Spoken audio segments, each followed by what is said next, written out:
me tell you all the story about the time I broke my crush's ankle when I was a kid. Okay, now before you condemn me to hell, before you unsubscribe from Jacksepticeye, and before you all go straight to social media and brandish me as the worst human being of all time, let me set up the scene a little bit. Because I feel like when you guys have the context, it's probably not going to be any better.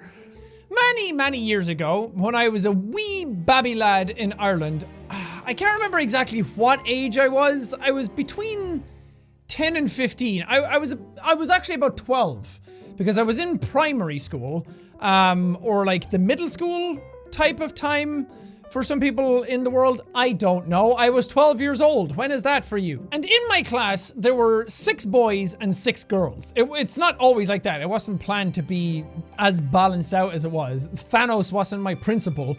It just happened to be that way in my class. There was only 12 people in all of my class.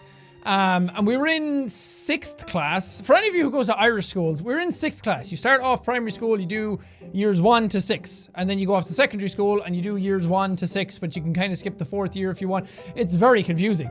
But I was about 12 years old in 6th class, and I had a crush on this girl who was in my class. Let's call them Sandra. Now at that age, on the cusp of manhood, starting off into the long voyage into the craziest time of your life, I had a crush on a couple of girls in my class. Some of them had crushes on me. What can I say? I was a young, cute baby boy. I have no idea what happened. Before I became the Jacksepticeye, I was a sweet little virgin boy. I had expressed interest in this girl at that age, as awkward as that was. I wanted to kiss her. I wanted her to be my girlfriend. I wanted all these crazy things to happen. I was mapping out my entire life before me. I was having babies and getting married and sailing across the world in my head already. But I didn't know how to express those feelings. You know, it's like any 12-year-olds out there watching. Of course there are. It's YouTube. There's billions of 12-year-olds watching YouTube.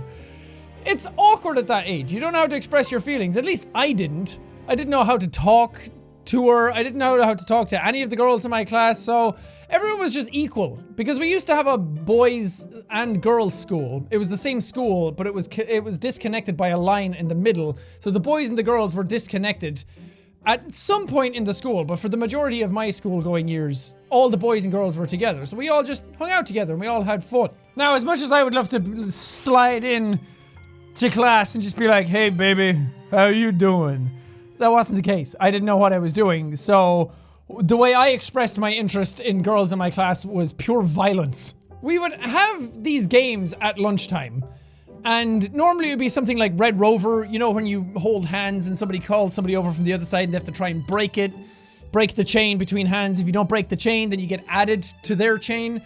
We used to play that fairly often, and we got pretty intense when we played that game, because we would just run as hard as we could, and I, with the sheer force of all of the featherweight that I was a tiny young lad. I was really small and skinny. A swift breeze would have blown me into oblivion, but I would run at that with all my force, and a slim hip little boy like that, I'm like a knife through hot butter. A hot knife through butter, that's the phrase, and I would slice through those people. I was amazing. I was also really fast. I was good at like cops and robbers, or what did we call it? Jailers, I think we used to call it. There was a bunch of different names, but we ended up playing this game called Bulldog, also known as Sharks and Minnows, Running Red Rovers. Red Rover, okay, it wasn't Red Rovers really. Basically, it's derivative of any sort of like tag game. You go up and you chase each other and you put each other in little pretend baby jail, and you have a baby fight, and then you get sent to bigger man jail. But we would play this game and we would get really aggressive with it. We were so aggressive with it that the teachers had to stop us. That we kind of put our own spin on what Bulldog was, and we would just straight up tackle each other. And boys, girls, man, woman, child, priest, or prostitute, it didn't matter. We would mow you down with the sheer force of a 10-year-old and beat you into the ground with as much force as we could. I got a fair few licks. I tackled a few people. Of course, I have the weight of a small Pomeranian at that age, so I couldn't do a whole lot. So I would just rely on my speed. I would be so fast. I'd be like the wind. I was so skinny, I was like a 2D character. But we kind of got bored of playing Bulldog over and over again. Each lunchtime, it would just kind of get a little boring, and the teachers were kind of stopping us from playing it the way we wanted to. So we ended up moving on to a game that has no name. Legend tells of this game with no name. It was a game where we played football with very little rules got to do with football, other than the fact that we were kicking a ball.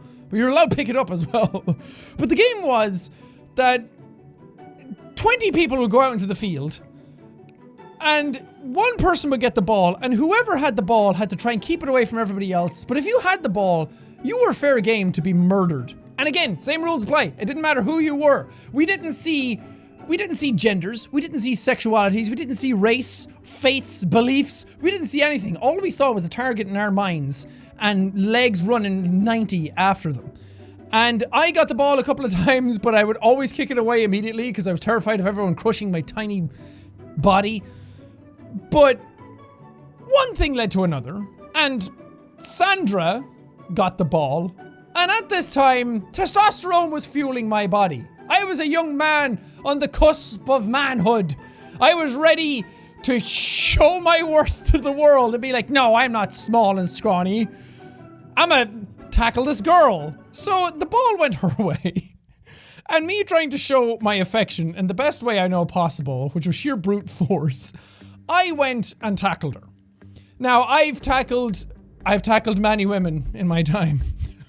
This video is just going to be called Jacksepticeye is the biggest misogynist. Okay, I was young, I didn't know, we were just all playing fun and games. And for the most part, everyone was tackling everybody. We all tackled each other, nobody ever really got that hurt, you kind of fell down, got a little winded every now and then, but this was a special occasion because I tackled Sandra, but what I didn't know was that her foot was in a hole, in a little divot in the grass.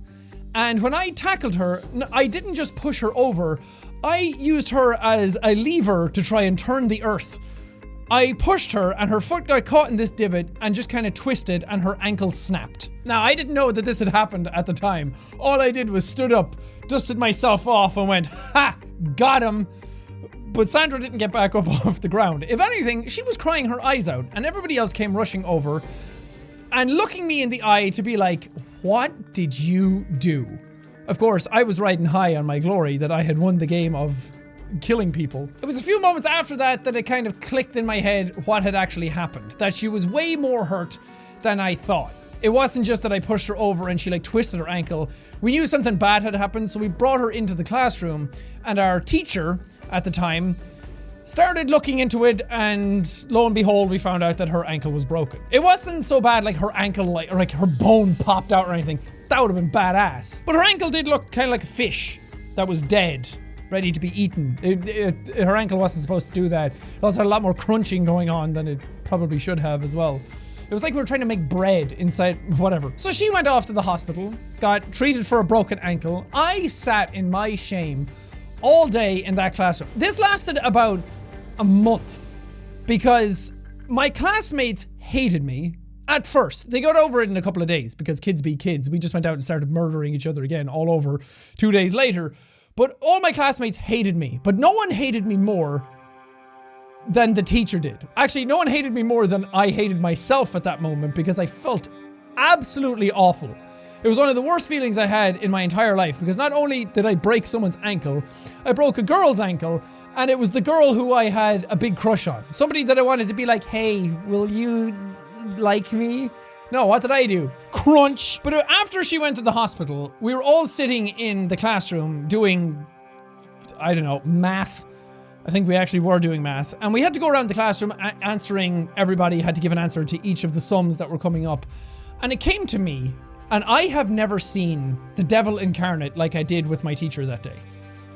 She looked at me as if to say, like, I have to ask you this question, but Lord Almighty, I will break both your legs. And it came to me, she asked me the question, 2 plus 2, I put up my hand, said 5, teacher, and she looked at me as if to say, how dare you answer? I think she actually told me to shut up at one point. That I was talking to my friends and she just looked at me and went, shut up! And I froze. I was like a deer in headlights. I was like Sandra in a divot. I was frozen and broken. It even got to a point where I was so upset that I thought everyone hated me that I just kind of stopped talking to anybody in the class for about a week. I didn't really answer any of the questions in class anymore, and I was an outgoing kid. I've always kind of been extroverted, and I was the one making jokes. I was the class clown. I was putting up my hand and answering a bunch of stuff all the time. I was always really involved, but then I just stopped talking to anybody, and it got so bad that the parents of Sandra had to come to my house to make sure that I was okay. I was so afraid to see them that I didn't come out of my room. I just listened to what my parents were saying with her parents through the door. I couldn't really make any of it out. It just sounded like... We also played Gaelic football together. Everybody played on the same team. It was boys and girls on the same team. And we would just play other schools around kind of our region where we lived. And Sandra was always on the team. She was always on the team with everybody else. I was usually on the team as well, but we all went a couple of days later to this Gaelic match, and of course Sandra wasn't there. She wasn't able to come because good old Captain Crunch here, oops, all broken bones. She wasn't able to go to the match, and I felt horrible because I had to be in the room with all of my classmates together, and I felt so bad about what had happened because she was a really good player on our team and everyone missed her. So we were kind of just out there, and all I could think about was that moment. I kind of just froze and locked up and didn't really play the game properly. But there was a shining light through it all. After about a month, it wasn't even really a month, it was like 2.5 weeks, 3 weeks. Sandra was back in school and she was doing fine and everybody was back to normal. And she even started talking to me again. And my heart, my little baby heart, eased my suffering once more, but I never forgot the day that I broke my crush's ankle as a kid. But in the end, she did kind of become my girlfriend a tiny bit, and we ended up kissing, and, you know, life worked out. So what I'm trying to say is, breaking her ankle was fate, and it brought us closer together. Anyway, I'm going to leave this video here. I've always had this story and I never really knew what avenue to tell it in. I've always wanted to do something and talk about it, but I didn't want to be like, hey, story time. Because everyone was doing story times at one point. But now I'm a story time YouTuber. I have plenty of stories from my childhood growing up in Ireland. Some of them I told in the tour. But if you want to hear more stories from my childhood, if you want to hear more stories from me growing up or my past or anything, let me know. I have plenty of stories to share and these are kind of fun to do. So I hope you guys enjoyed watching this. Oh, and remember, drink lots of milk because then your bones will be strong and an idiot like me won't break them.